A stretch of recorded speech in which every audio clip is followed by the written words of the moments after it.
आज के इस सत्र में आप सभी का स्वागत है। आज हम इस पाठ्य पुस्तक के अध्याय 4 को पढ़ेंगे, जिसका नाम है मत बांटो इंसान को। यह एक कविता है और इस कविता के माध्यम से लोगों के बीच में सद्भावना, प्रेम, शांति आदि को बरकरार रखने की शिक्षा दीक्षा दी जा रही है। इस कविता के रचयिता हैं विनय महाजन जी। तो आइए इस कविता को पढ़ते हैं। कविता कुछ इस प्रकार है।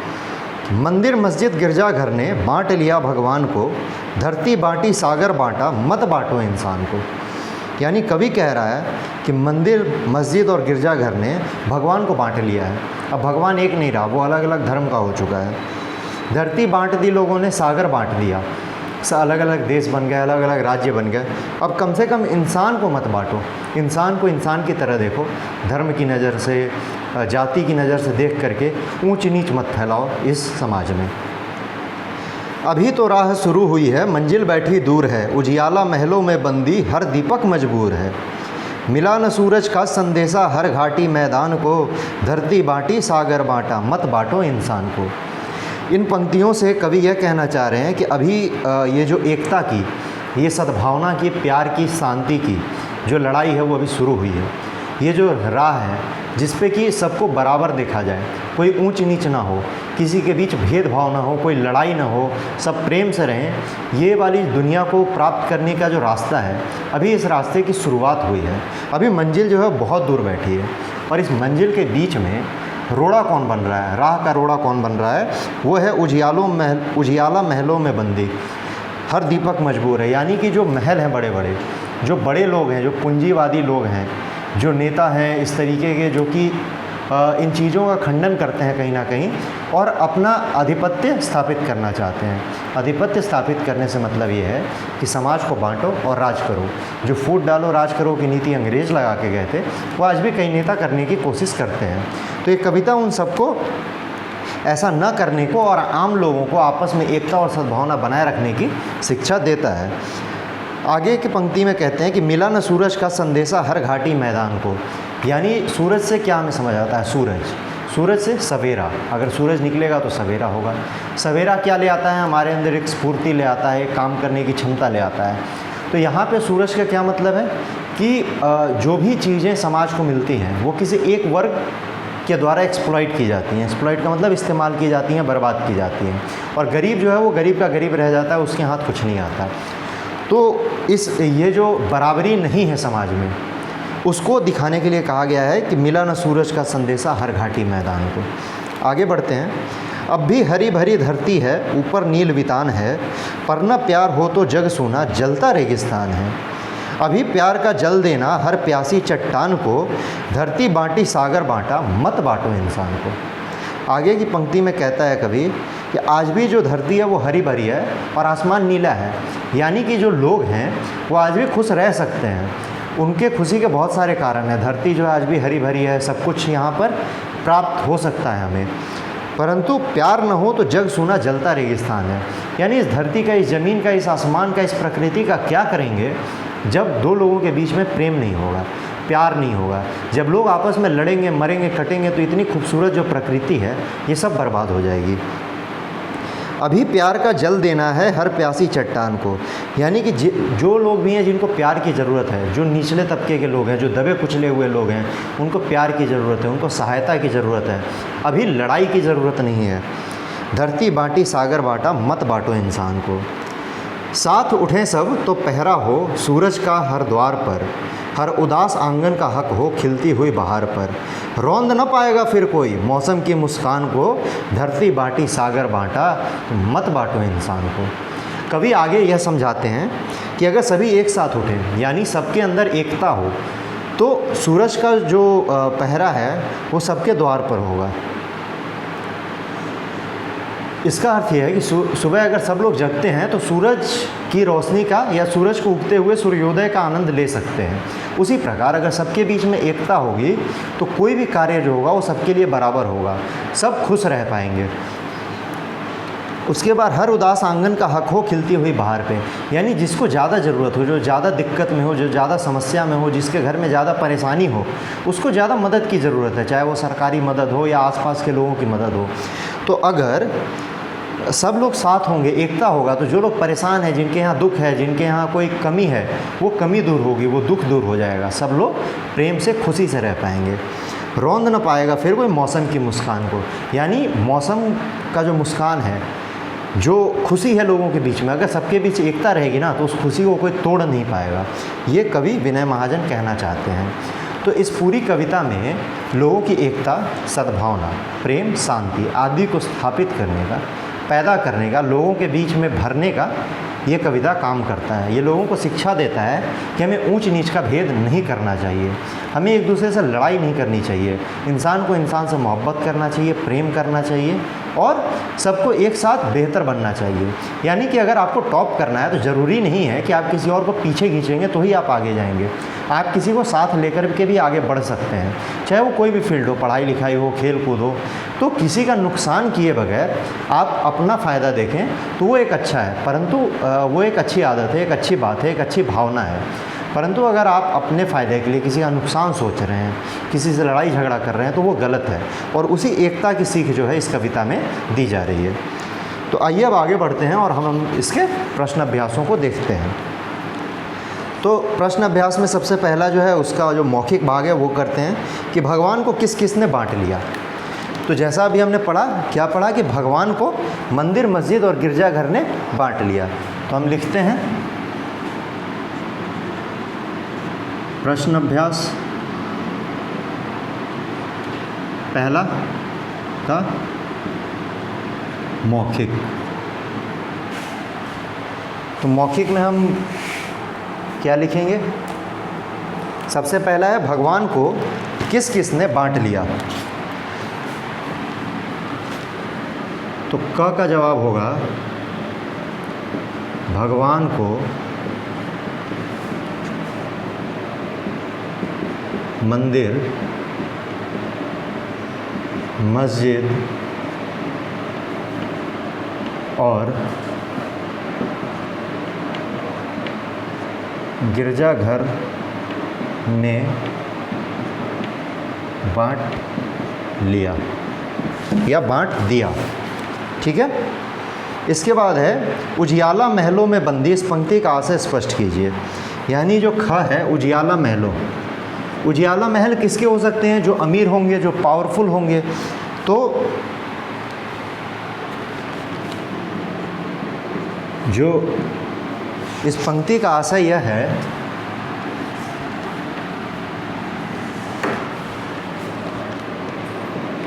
इस पंक्ति का आशय यह है कि जो गरीब व ज़रूरतमंदों का हक है वो अमीरों के पास है, अमीरों या ताकतवर लोगों के पास है। यही इस पंक्ति का आशय है।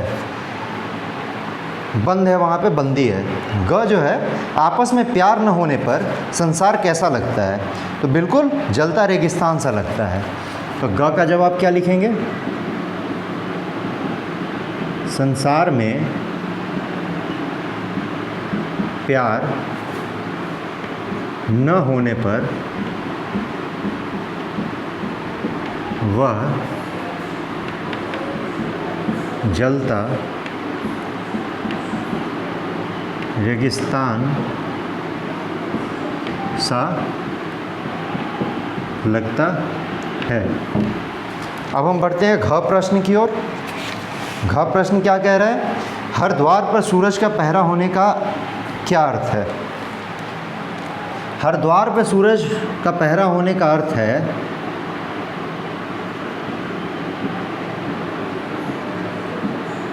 इसका अर्थ है बराबरी का होना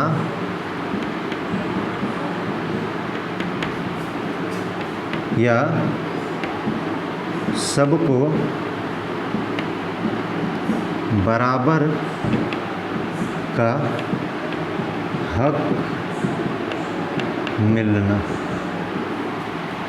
अब हम आते हैं अपने अंग सवाल की ओर, जो पांचवा हमारा प्रश्न है। तो पांचवा प्रश्न क्या पूछता है, अगर सब कोई साथ साथ उठें और आपसी एकता प्रदर्शित करें तो क्या क्या संभव हो सकता है। अगर सब लोग साथ साथ उठें तो फिर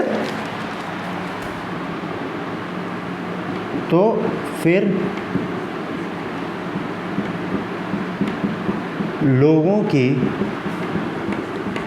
खुशी को कोई नहीं मिटा सकता। खुशी यानी मुस्कान। तो लोग जो हैं जब एकता प्रदर्शित करेंगे तो वो खुश रहेंगे, और खुश कब रहेंगे लोग, जब वो एकता प्रदर्शित करेंगे। तो अब हम आगे बढ़ते हैं और लिखित प्रश्न की ओर बढ़ते हैं, जो पहला का लिखित प्रश्न है। तो अब हम बढ़ेंगे ला का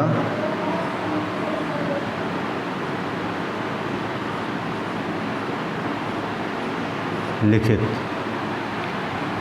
प्रश्न में हमें क्या लिखना है।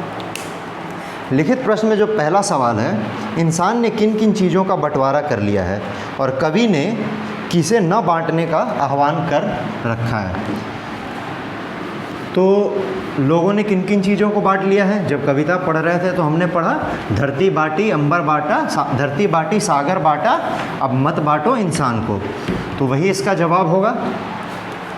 क प्रश्न का जवाब क्या होगा कि इंसान ने धरती और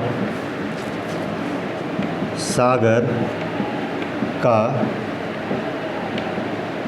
बंटवारा कर लिया है। इसका दूसरा भाग क्या है, कवि किसे न बांटने का आह्वान कर रहा है।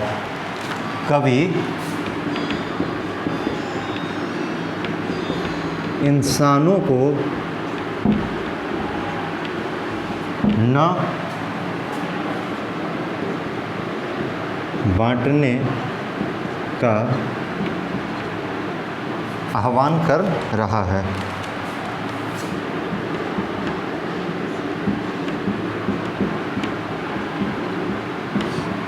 अब हम आते हैं ख प्रश्न की ओर।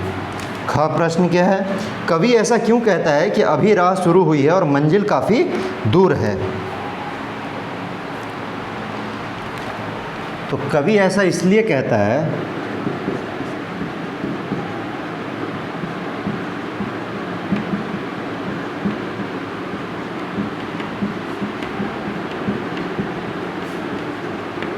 क्योंकि कुछ मतलबी लालची व ताकतवर लोग इंसानों को बांटने में लगे हुए हैं, और ये लोग जो हैं इस आह्वान में क्या बन के आ रहे हैं, रोड़ा बन के आ रहे हैं। तो अब हम आगे बढ़ते हैं ग प्रश्न की ओर। ग प्रश्न क्या पूछता है, सूरज का संदेश मिलने का क्या अर्थ है।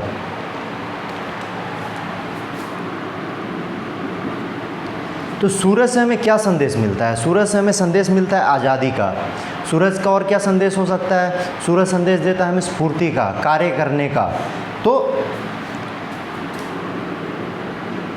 सूरज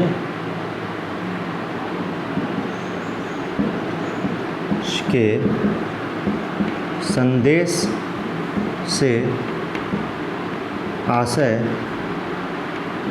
है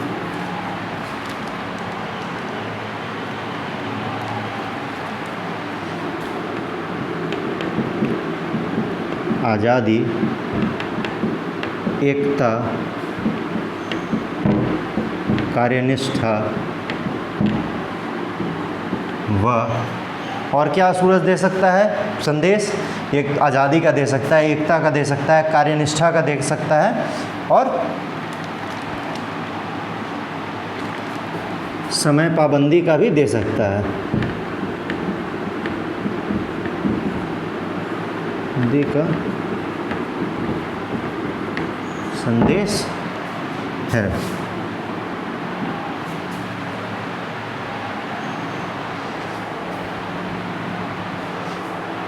यानी सूरज जब उगता है तो वो सबके लिए बराबर उगता है। वो ये देख के नहीं उगता कि कौन अमीर है गरीब है, तो कहीं ना कहीं एकता का दे रहा है, निष्पक्षता का दे सकता है, आज़ादी का देता है, समय पाबंदी का देता है, यानी पंक्चुअलिटी का। सूरज जो है अपने समय पे निकलता है। तो सूरज के संदेश से ये आशय कवि का हो सकता है। आगे बढ़ते हैं। प्यार की किन्हें ज़रूरत है?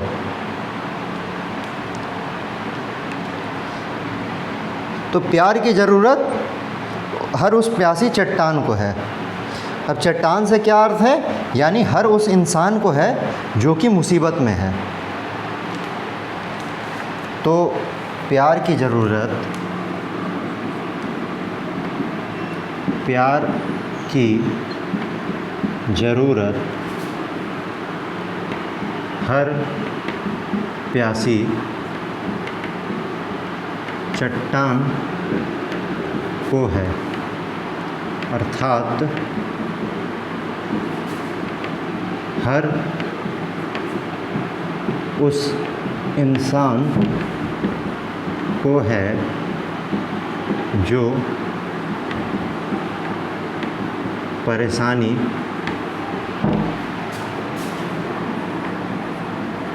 कठिनाई व जड़ता में है। अब हम बढ़ते हैं अपने पांचवें प्रश्न की ओर। अंगा जो है, अगर सब कोई साथ साथ उठें और आपसी एकता प्रदर्शित करें तो क्या संभव हो सकता है?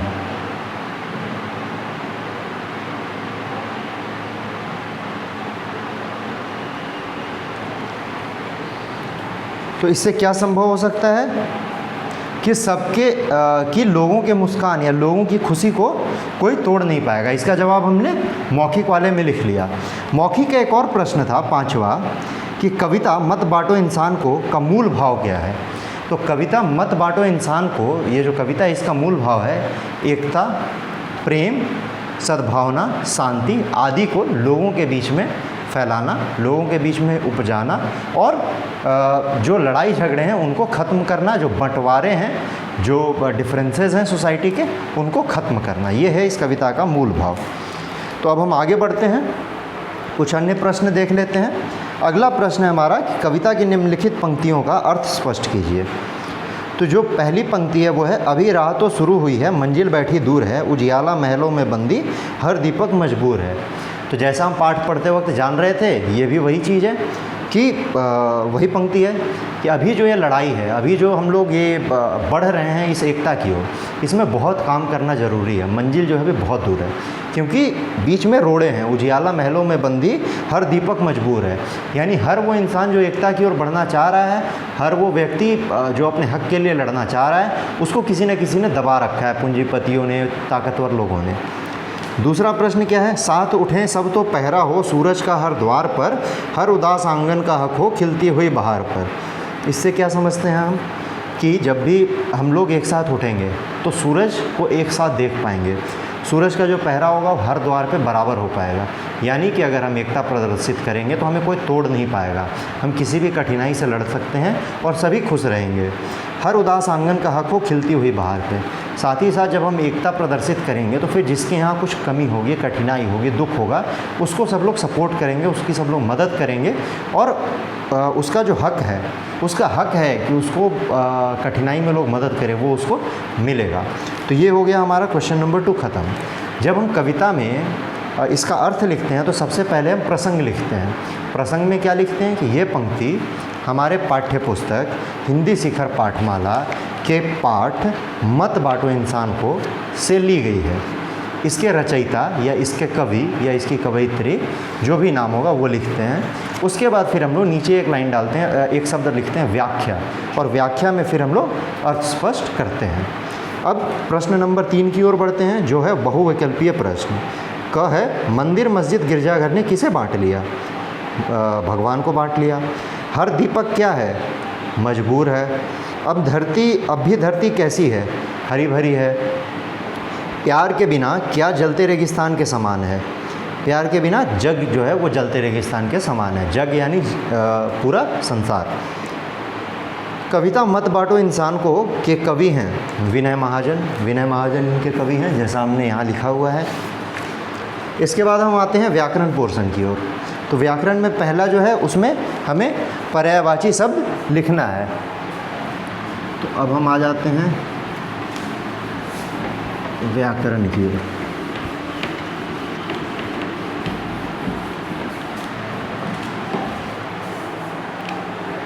तो हमारा हो गया प्रश्न अभ्यास व्याकरण। इसमें हम पहला सवाल ले लेते हैं।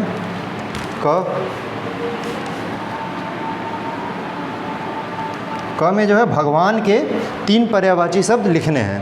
तो क्या क्या हो सकते हैं? ईश्वर, परमेश्वर और परमात्मा। इसी प्रकार ख में किसका पर्यायवाची शब्द लिखना है? राह का। तो राह का हो जाएगा रास्ता, पथ, सड़क।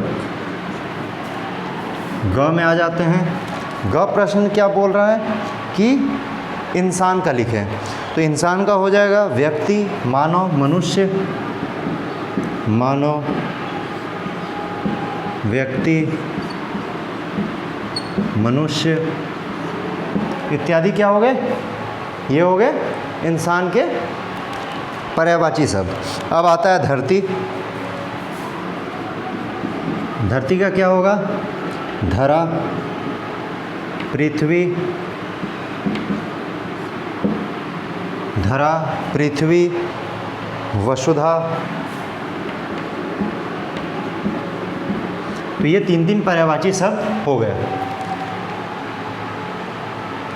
तो ये प्रश्न नंबर 1 का ख़त्म। अब आते हैं प्रश्न नंबर 2 की तरफ। तो प्रश्न नंबर 2 क्या कह रहा है? प्रश्न नंबर 2 कहता है कि कविता से 2 तद्भव शब्द और 2 विदेशज शब्द चुन करके निकालें। तो तद्भव शब्द किसे कहते हैं? वो शब्द जो संस्कृत से थोड़ा मीनिंग चेंज करके हिंदी में आ गए। तो कविता में 2 ऐसे शब्द हैं जिनका कि उपयोग किया गया है। एक है सूरज। सूरज शब्द जो है वो कौन से संस्कृत शब्द से आया है? वो आया है सूर्य शब्द से। दूसरा है हमारा धरती। धरती कौन से संस्कृत शब्द से आया है? धृत। तो ये 2 तद्भव शब्दों का इस्तेमाल जो है वो हमारे इस कविता में किया गया है। वहीं अब हम विदेशी शब्दों के बारे में जानते हैं। तो जिन 2 विदेशी शब्दों का उपयोग हुआ है वो कौन से हैं? ये दोनों क्या हो गए? ये दोनों हो गए तद्भव। और सूर्य और धृत ये 2 क्या हो गए? तत्सम। अब हम 2 अन्य शब्द लेते हैं, वो है मस्जिद और गिरजाघर।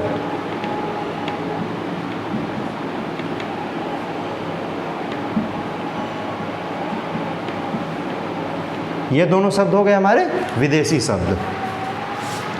अब प्रश्न नंबर 3 की ओर बढ़ते हैं व्याकरण के। प्रश्न नंबर 3 कह रहा है कि शब्दों का जो है वर्ण विच्छेद करके लिखें।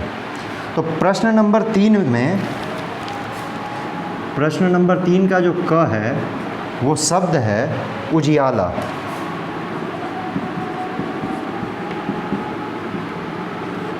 वर्ण विच्छेद का मतलब होता है इसको वर्णों में तोड़ देना। तो वर्ण विच्छेद कैसे करेंगे? जैसे कि उ प्लस छोटी ई की मात्रा प्लस ज आधा प्लस अ प्लस य प्लस आ प्लस ल प्लस आ। तो ये हो गया हमारा वर्ण विच्छेद। इसी प्रकार एक और ले लेते हैं, जैसे कि चट्टान। हमारा जो उदाहरण है ग, या फिर ख भी कर लेते हैं। तो जब हम ख करेंगे क्या हो जाएगा? वितान। वितान का क्या हो जाएगा? छोटी ई प्लस आधा व प्लस अ प्लस त प्लस आ प्लस आधा न प्लस अ। जो हमने व्याकरण पोर्शन के वीडियो में आप जाकर देखेंगे कि वर्ण में क्या पढ़ा था कि जो व्यंजन होता है उसमें आधा व्यंजन और प्लस अ जुड़ा होता है। तो वर्ण विच्छेद करते हुए हम इसका भी ध्यान रखते हैं। तो बाकी के 3 वर्ण विच्छेद आप स्वयं करेंगे, जो कि उसके बाद हो जाएगा ये चैप्टर ख़त्म। तो बाकी के 3 क्या हैं? चट्टान, आधा च प्लस अ प्लस आधा ट प्लस आधा ट प्लस आ प्लस आधा न प्लस अ। उसी प्रकार प्यार, आधा प प्लस आधा य प्लस आ प्लस आधा र प्लस अ। संदेश, स आधा स प्लस अ प्लस अनुस्वार प्लस द आधा द प्लस ए प्लस तालाबी सा आधा प्लस अ। ये हो गया हमारा वर्ण विच्छेद। तो इसके साथ आज का ये चैप्टर भी ख़त्म होता है, ये अध्याय भी ख़त्म होता है। अगले वीडियो में मिलेंगे अगले चैप्टर के साथ। तब तक के लिए धन्यवाद।